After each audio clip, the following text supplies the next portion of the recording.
Now let us discuss about silk fiber production, properties and applications.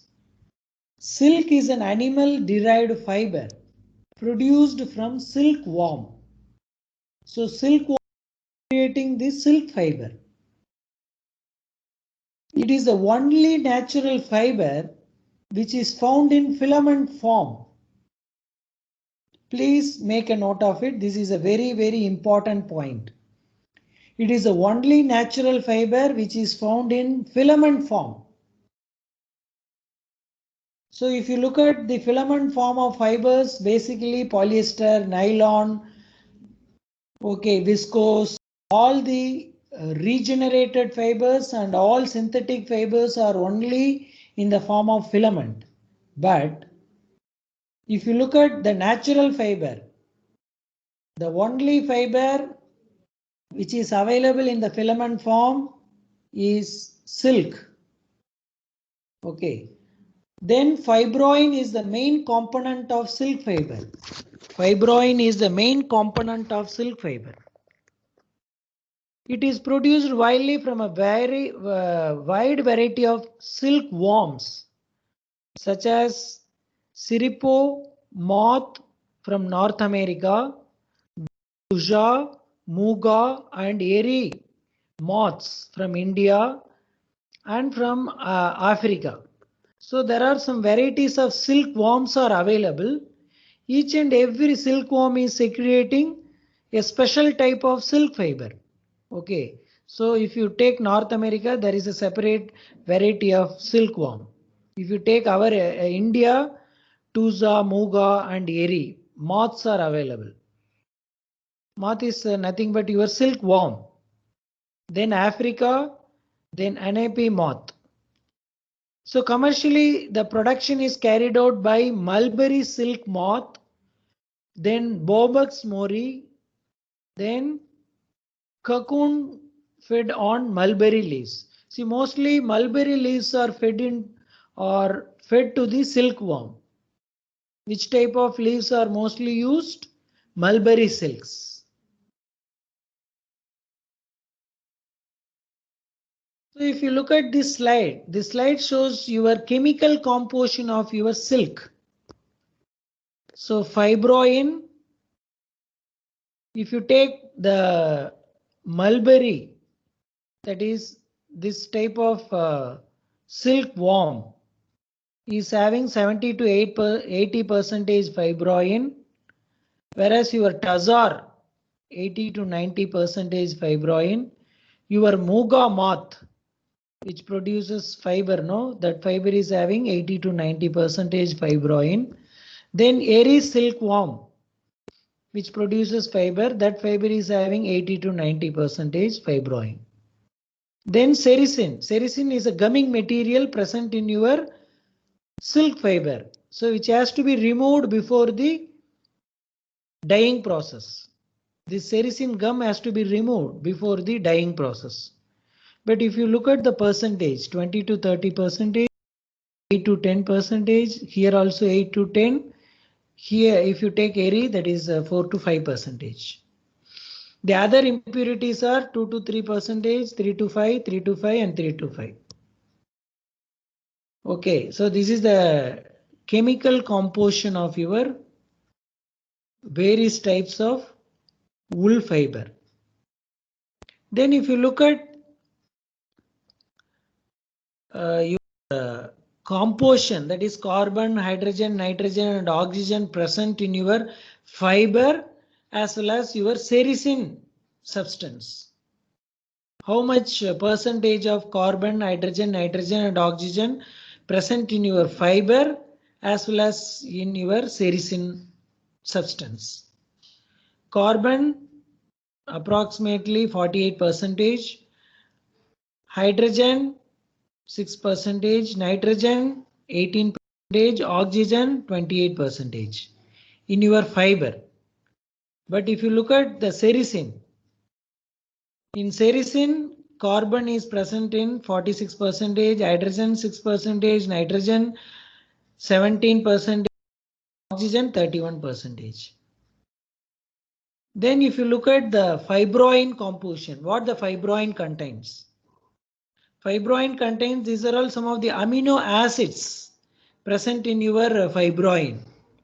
Already we might be discussed the amino acid present in your wool fiber.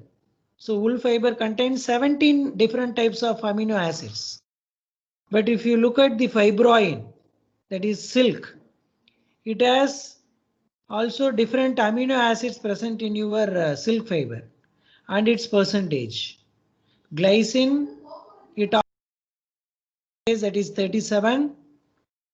Then algin 22, cysteine, triazine, leucine, proline, valine, then phthalate. So many amino acids present in your fibroin. So which will be useful with respect to the health. That is the reason why this fiber is used in the manufacturing of suture. Suture is nothing but it is used for the joining of two tissues. It is used in hospitals. That is suture. S-U-T-U-R-E. Suture. So whenever the operation is taking place, so after the operation, we have to join tissues. For joining the two tissues, they are using sutures. So silk suture is also used for joining of tissues.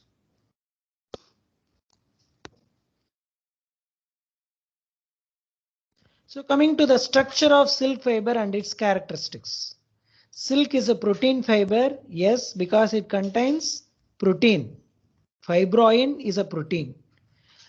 I told you it contains amino acids also.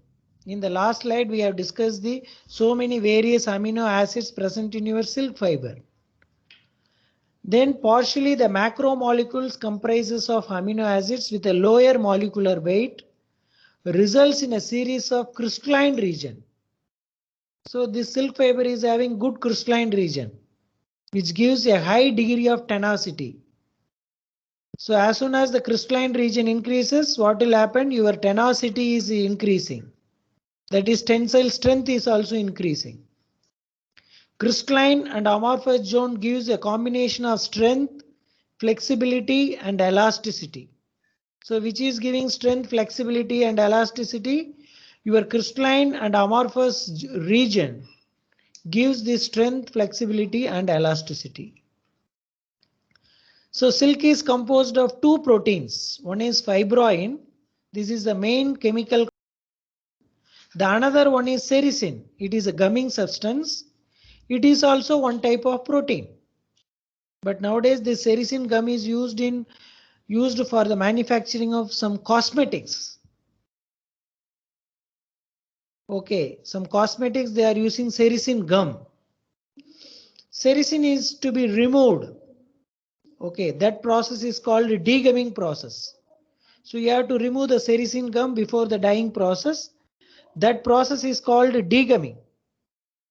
So the fibroin mainly composed of alanine and glycine amino acids.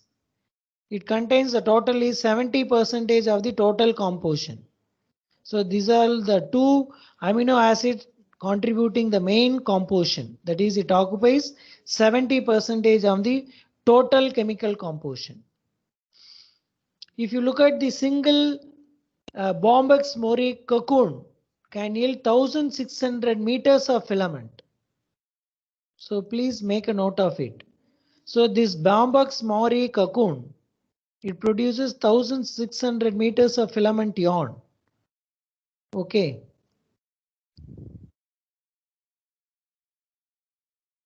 So if you look at the cross-sectional view, it has triangular in cross-section. So which gives excellent light reflection capability. So why the silk fiber looks more lusher? Because of the triangular in cross section. So please make a note of it. These are all the important points. Why the silk fiber is having more lusher? because of the triangular in cross section. This triangular in cross section, it reflects more amount of light. So this is the one reason why the silk fibers are so lustrous. This is one of the reason, not the only reason. This is the one of the reason why the silk fibers are so lustrous, because of the triangular in cross section. So the amount of reflection is higher than the amount of incident. So the silk fiber is smooth, unlike those of wool fiber. The wool fiber is more rough in nature, whereas your silk fiber is smooth in nature. It can absorb 30% of its weight in moisture without creating. So when moisture is absorbed, it generates wetting heat. I told you a terminology called heat of wetting. See, heat of wetting means if silk fiber or wool fiber absorbs a drop of water, what will happen? An amount of heat is getting evolved from the fiber. What do you mean by heat of wetting? When wool fiber or silk fiber absorbs a drop of water, a certain amount or certain volume of heat is getting liberated from the fiber. So that is the terminology called heat of wetting. So when wet, the heat is evolved. So this explains why silk is comfortable to wearer.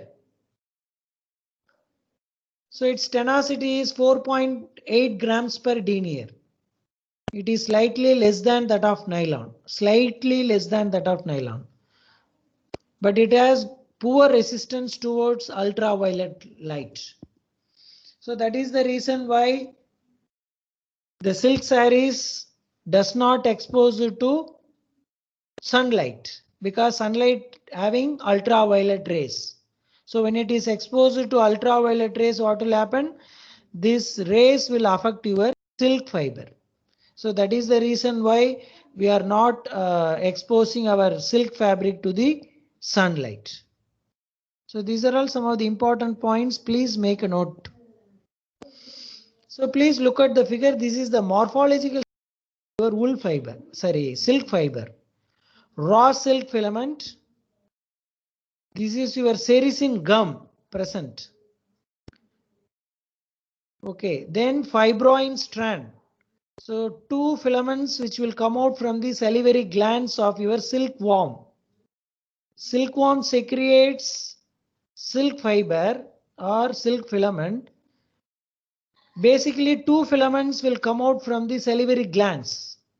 The two filaments are cemented together or combined together by means of this sericin gum. So the silkworm secretes two filaments. The two filaments which will come out from the salivary glands simultaneously, which are cemented together or combined together by means of sericin gum. Now look at the production of silk, how the silk fiber has been produced. So the first one is drying process, that is stiffling. So after the cocoon production, so you have to kill the silkworm present inside the cocoon.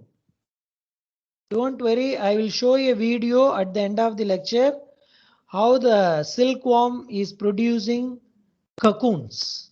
Okay. So the objective of this is to kill inside pupa so that the cocoons can be stored for any period.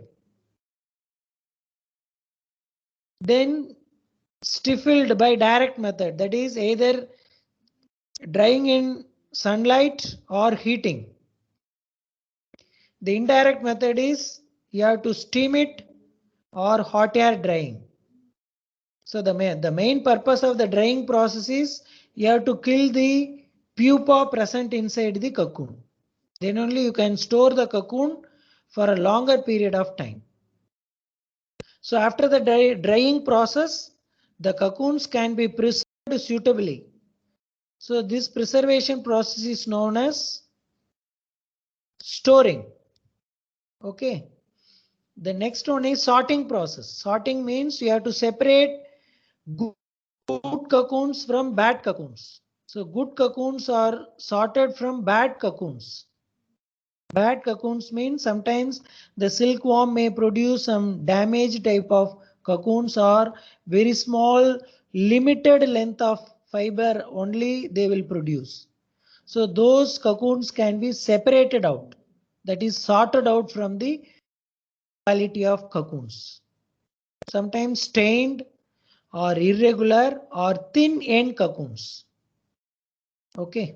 So this is called sorting process. Sorting means separating good cocoons from the bad one. Bad one means staining, irregular and thin end cocoons.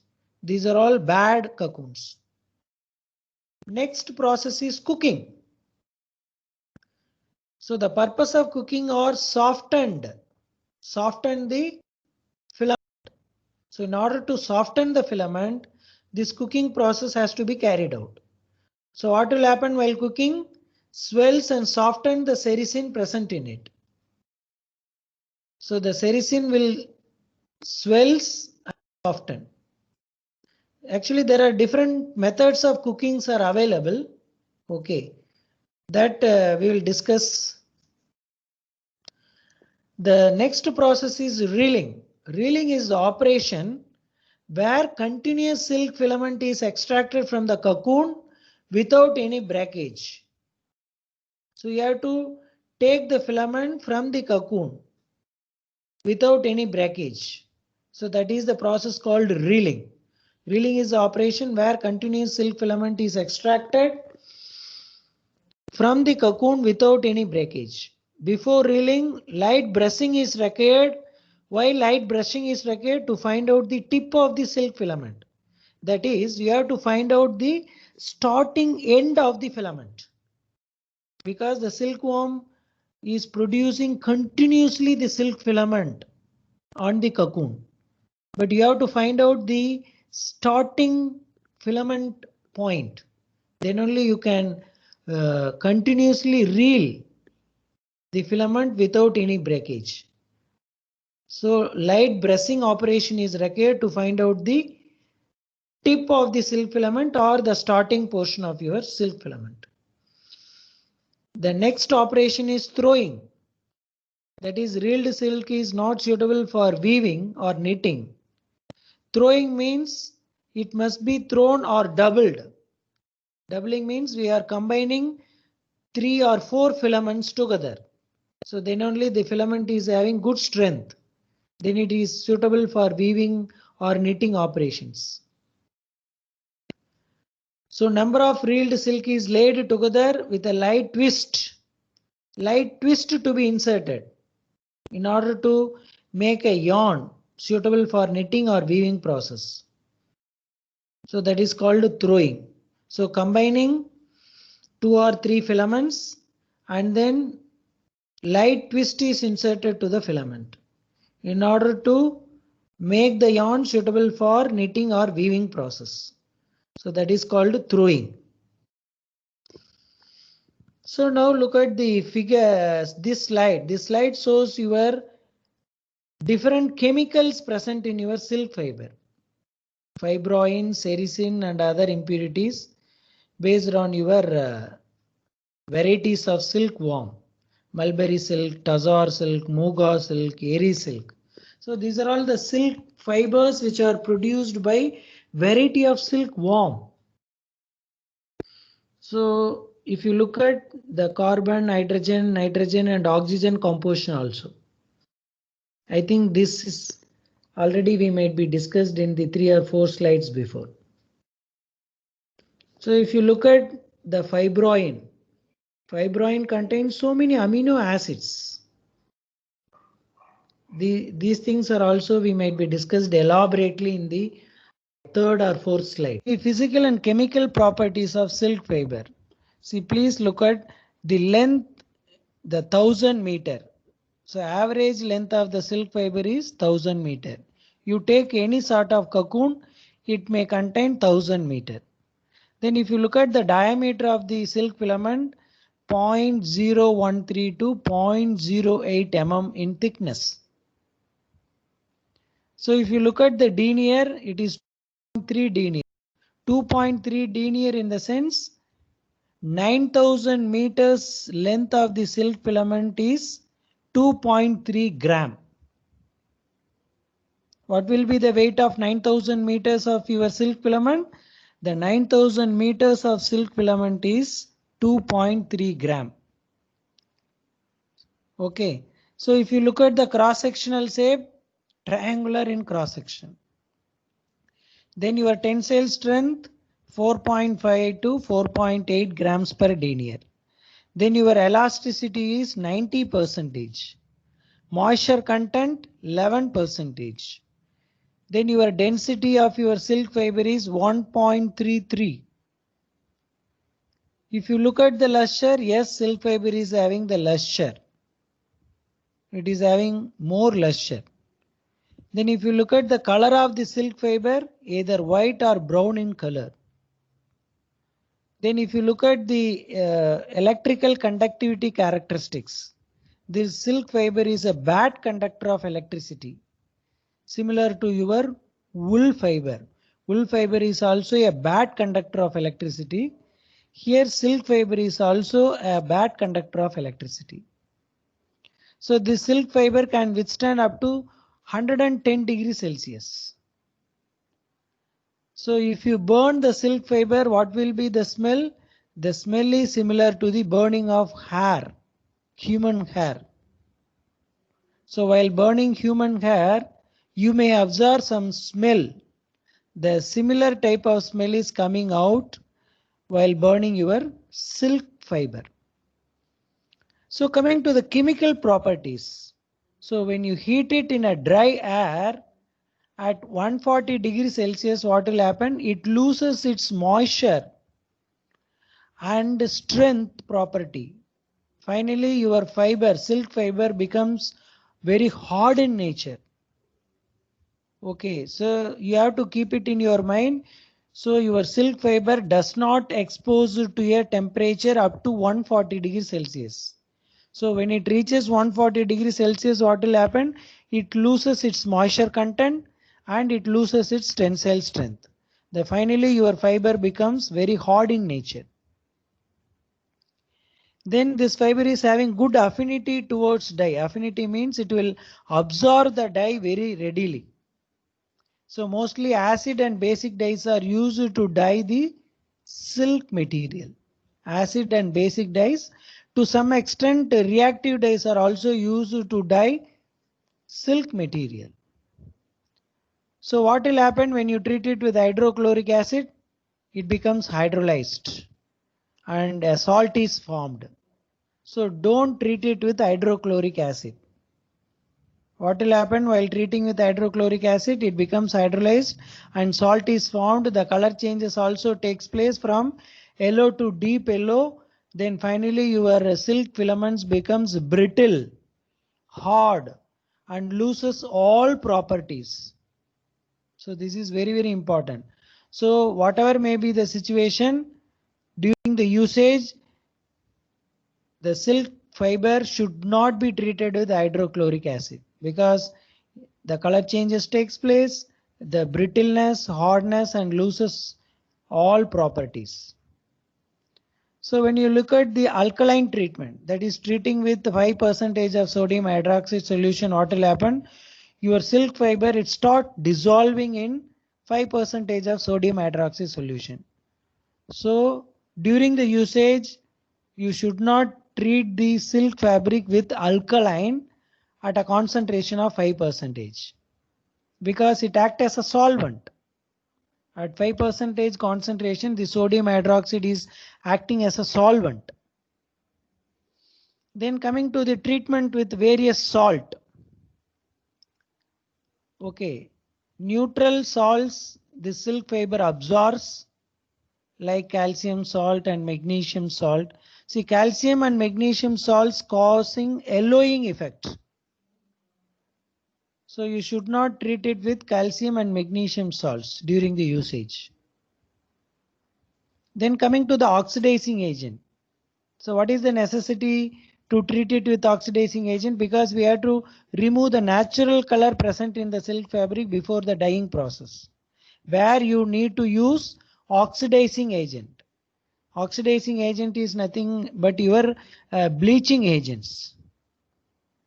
Hydrogen peroxide, sodium hypochlorite, calcium hypochlorite, potassium permanganate, sodium periodate, potassium periodate, so many other oxidizing agents are available. So the main aim is you have to remove the natural color present in the material before the dyeing process. So what will happen while treating with oxidizing agent? So this fiber will get damaged. So you should not use strong oxidizing agent. So you can use some mild oxidizing agents. Okay. Then coming to the reducing agent. What will happen while treating with reducing agent? It will attack the keratin group, that is protein group. Then moth will be also affected, though insects will affect. So even you will come across this type of problem, even mother or sisters, they will store the silk fabric in a cupboard for a long period of time. So after the usage, what will happen? After 6 months or 1 year, if they take, what will happen? Some mild insects will uh, attack your silk fabric. So very small insects will attack your silk fabric if it store it for a long period of time. So you should not store it. If you store it, then you have to add some naphthalene balls in order to avoid the formation of such insects. Otherwise it will damage your fabric. So physical properties: length 1000 meters, diameter, yes.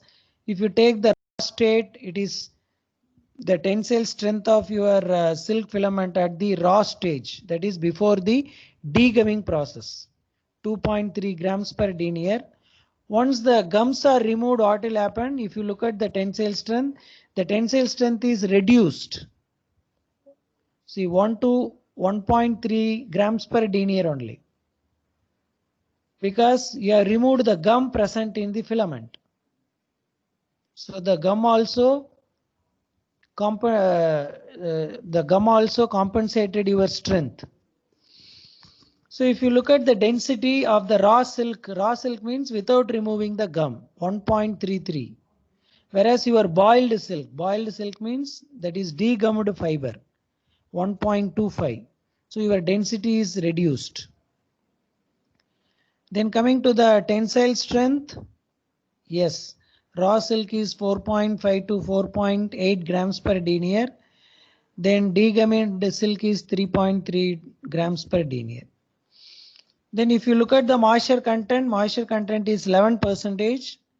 Then your degummed silk is 9%. Silk is a poor conductor of electricity, yes. So coming to the chemical properties, yes. So acid, it will attack your fiber when you treat it with hydrochloric acid. So action of heat, yes, you should not expose the silk at about 140 degrees Celsius. So action of sunlight, yes, I told you the ultraviolet rays, it will attack your fiber. It will damage your fiber. See, 50% of its original strength will be reduced. Please think it over. So when the silk fabric is exposed to ultraviolet rays, what will happen? Your 50% of the original strength is get reduced, even when it is exposed to 6 hours duration. Okay, so action of acid, as already we might be discussed, then action of alkali also we might be discussed.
this is to Mao Berry Farm.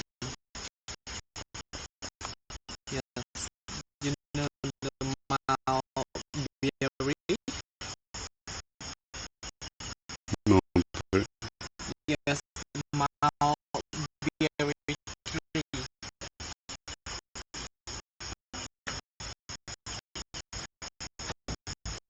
So and you play for cat the leaf to feed the silkworm,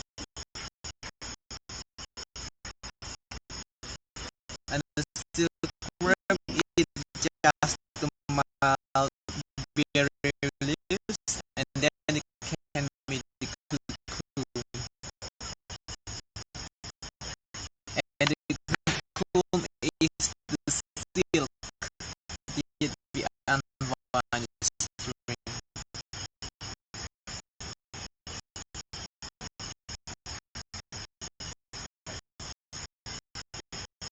Okay, and and right now we cut just the leaf to fit the to fit the silkworm inside and the cocoon.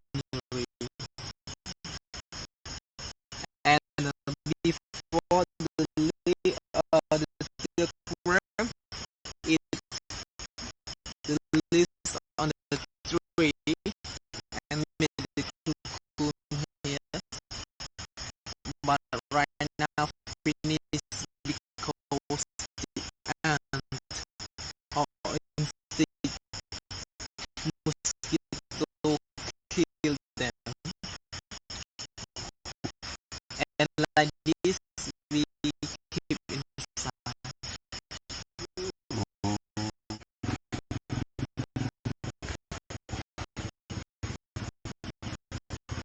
Oh, that Mm, because the ant can climb up and kill the worm.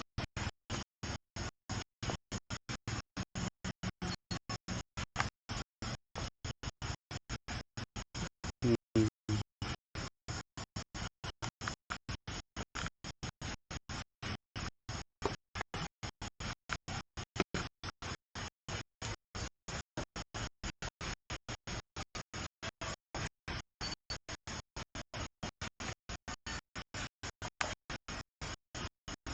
yeah, even here, even here also. And you had the touches the ground Mm, so to prevent ants from going in.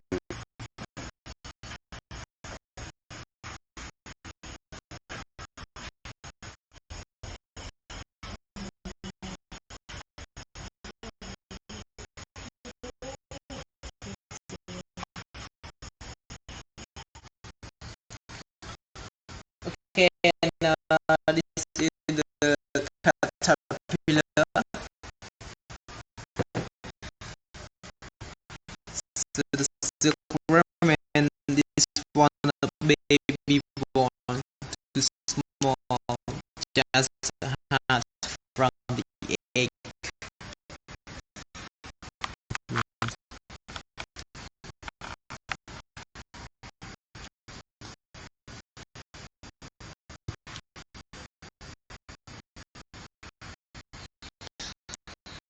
And this one the first step, and today, and the world is 3 day and sleep for 1 day, and then they take a live around 24 day to turn the big one yellow color, and then it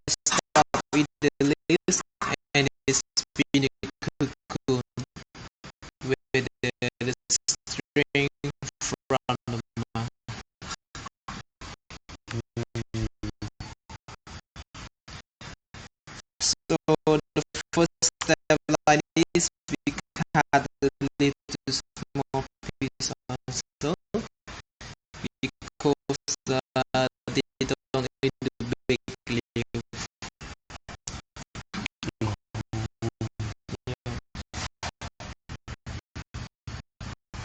Like this one,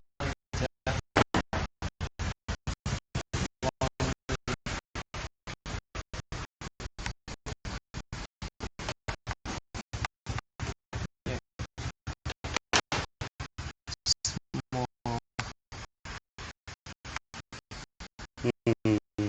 Oh, this is even smaller. Yes, small. So this is one day. Yes, one day. That one. It's 1 2 day.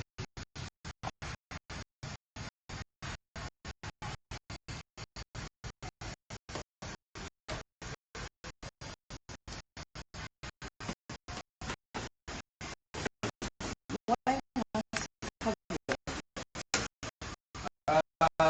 For the mosquito protest. Because too small. Yeah, but they made the mosquito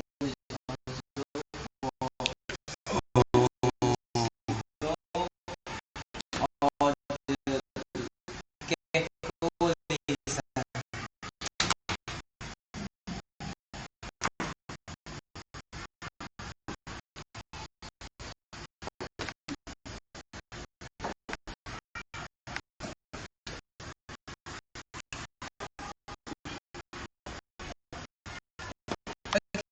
And right now I would like to explain you. So the life cycle of the silkworm, and there are 47 days. They only live for 47 days. Yeah, 47 days for the life cycle. So this is the cocoon, and the cocoon is the silk. So in Cambodia, the silk is yellow color, and the color depends on the type of mulberry and the type of the silkworm.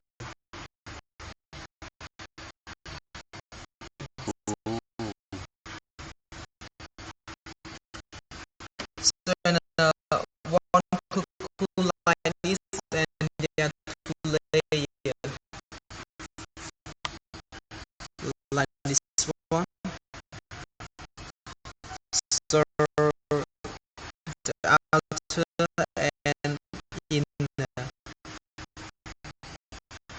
So outer is the raw silk. Yeah, this one. And inner is the fine silk.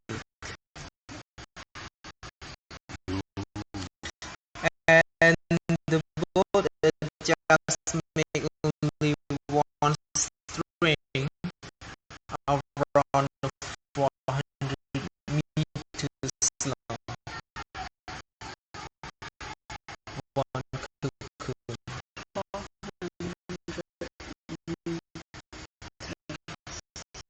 Yeah. And there So is, the inside and outside both yeah, can be inside and outside. Yes. We use both, but a different quality. And inner is the good quality.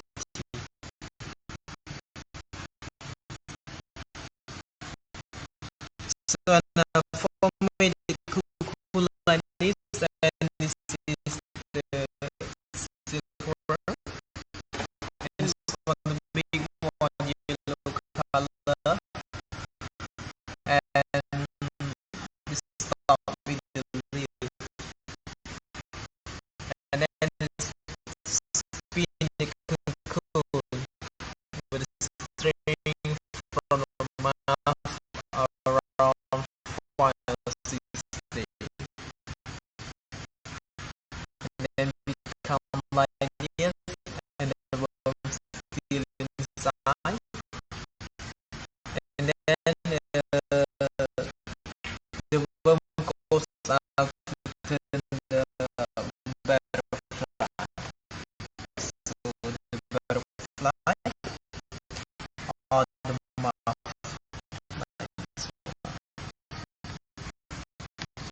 Alive. Alive? Yeah. Oh, well, how come it's six there?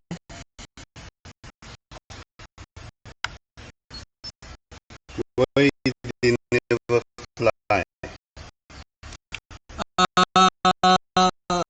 Because just gone out from the cocoon and the butterfly is meeting flower and then male die and female lay egg. And by the way, the wing too small cannot fly.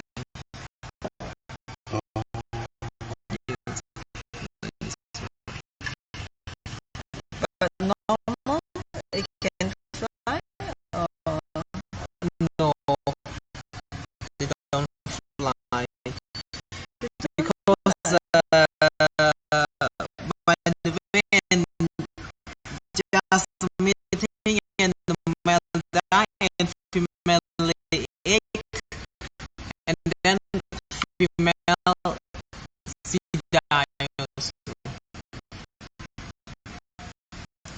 Oh,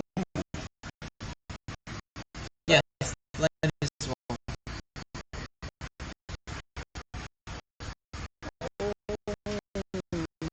Meeting it flower and then male die and female lay egg flower and then female dies also and around 10 days the egg to turn the gray color.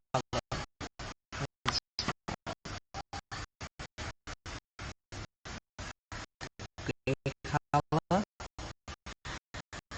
and then emerge the verb emerge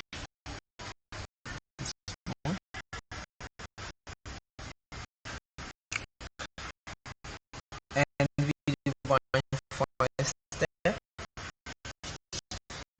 So the first can instead in for and the verb is ready and sleep for 1 day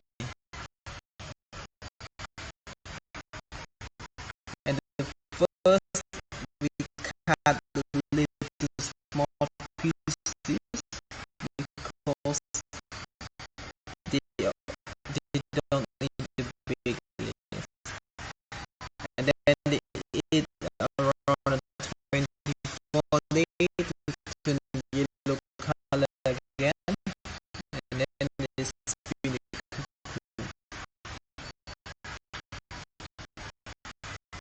So the black one means hatch. Yeah.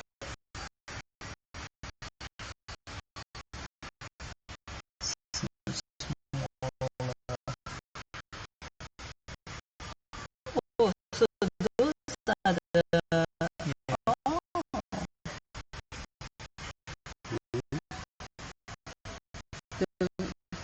those the can see just like mosquito.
when they come out, they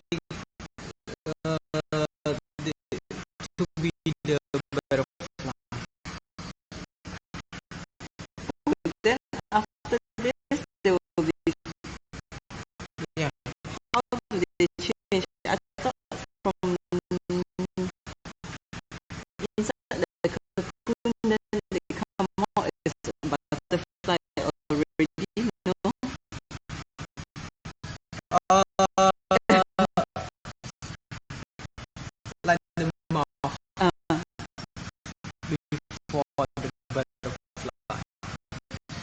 And by the way, after we took out the cocoon from the basket like this, and we need to separate. So we keep the 20% of the cocoon for the life cycle.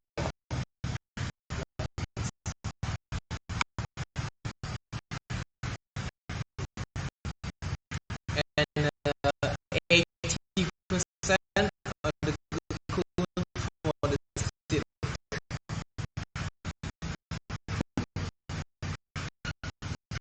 oh, okay.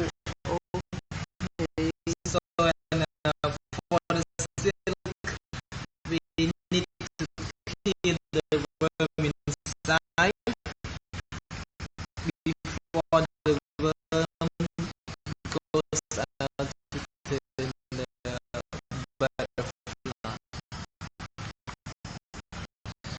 Because if the worm gone out and the cocoon has the hole and the string is broken, so we cannot unwind.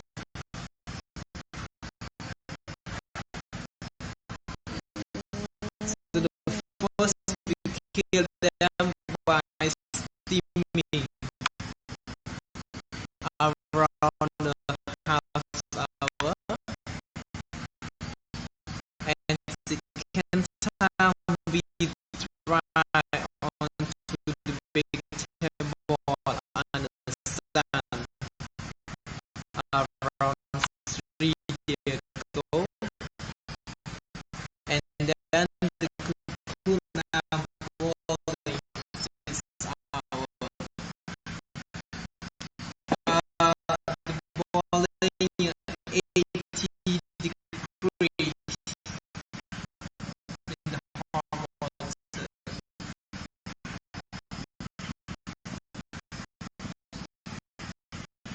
To get